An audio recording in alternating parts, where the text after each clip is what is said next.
વડવાસ ગામની 37 વર્ષીય પરિણીતાને તેના પતિએ અવારનવાર માનસિક અને શારીરિક ત્રાસ ગુજારીને આત્મહત્યા કરવાની દુષ્પ્રેરણા આપતા પરિણીતાએ બિચોર ગામે તેના કાકાના ઘરે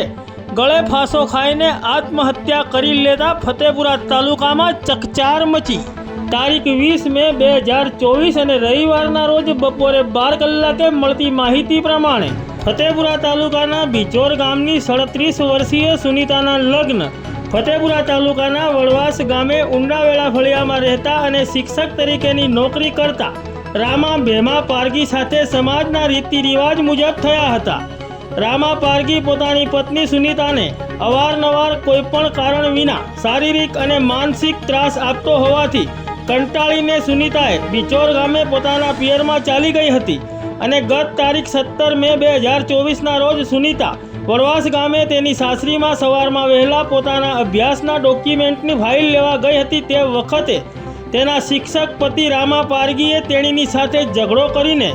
બેફામ ગાળો બોલીને તને કોઈ ફાઇલ મળશે નહીં, તું આજે મરે કે કાલે મરે, મારે કોઈ લેવા દેવા નથી, મારે તારું મોઢું પણ જોવું નથી, તું મરી જાય તો પણ તને તારી ફાઇલ મળશે નહીં તેમ કહીને મરી જવા માટે દુષ્પ્રેરણા આપી હતી।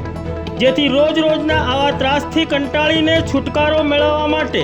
તારીખ 19 મે 2024 અને શનિવારના રોજ સવારે 8 વાગ્યાથી લઈને રાત્રિના 8:30 વાગ્યા દરમિયાન કોઈ પણ સમયે બિચોર ગામે આવેલા તેના કાકાના જૂના ઘરમાં લાકડાના સરા સાથે ઓઢણી વડે ગળે ફાંસો ખાઈને મોતને ગળે લગાવી લીધું હતું। આ બાબતે મરણ જનાર સુનીતાના ભાઈ રાહુલ લખામાલે ઉપરોક્ત કેફિયત ભરી ફરિયાદ ફતેપુરા પોલીસ મથકે નોંધાવતા ફતેપુરા પોલીસ મથકના પીએસઆઈ જે.બી. તડવીએ ઘટનાની ગંભીરતા સમજીને તાત્કાલિક પગલાં લઈને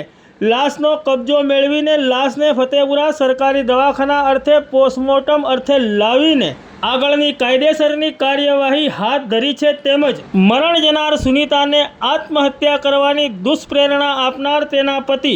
રામા ભેમા પારગી વિરુદ્ધ ગુનો નોંધીને તેની ધરપકડના ચક્રો ગતિમાન કર્યા છે। અહીં ઉલ્લેખનીય છે કે પત્નીને આત્મહત્યા કરવાની દુષ્પ્રેરણા આપનાર આ પતિ પોતે શિક્ષક તરીકેની ફરજ બજાવે છે, ત્યારે સમાજમાં આવા શિક્ષિત અને શિક્ષક તરીકે ફરજ બજાવતા પતિએ પોતાની પત્નીને